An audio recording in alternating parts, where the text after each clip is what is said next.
Traffic police ने कहा कि कई पुरानी गाड़ियों को सड़कों पर यूं ही छोड़ा जा रहा है, जिससे ट्रैफिक में खलल पैदा हो रहा है। लावारिस छोड़ी गई गाड़ी मालिकीन को नोटिसें जारी की जा रही हैं। इसके बावजूद गाड़ियों को न हटाने पर महफूज तौर पर इनको क्रेनों के जरिए दूसरे मुकामात पर मुंतकिल किया जा रहा है।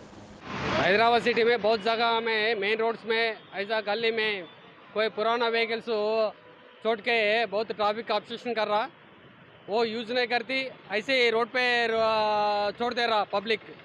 उसके बारे में ट्रैफिक प्रॉब्लम हो रहा।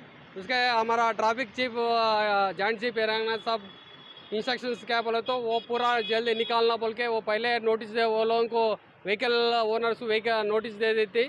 देने के बाद भी नहीं निकाला तो उसको ये सेफ प्लेस को वो शिफ्ट करती।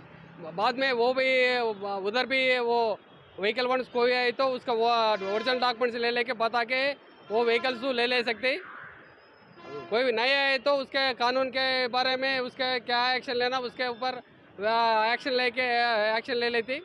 हम पब्लिक को गुजारिश क्या बोला तो ये पुराना व्हीकल समझो, आप नया व्हीकल परचेज करने के बाद ये पुराना व्हीकल ऐसा रोड पे छोड़ दे रहा पब्लिक, ऐसा नहीं छोड़े तो वो कानून के अगेंस्ट है। वो उसके बारे में हम पब्लिक को क्या पे वो ऐसा व्हीकल्स वो उसका जगह में वो जगह में रखना, नहीं तो किधर में बेच देना। ऐसा गाली पब्लिक रोड्स में पब्लिक प्लेसेस में नहीं रखना बोल के हम अपील कर रहा हूँ।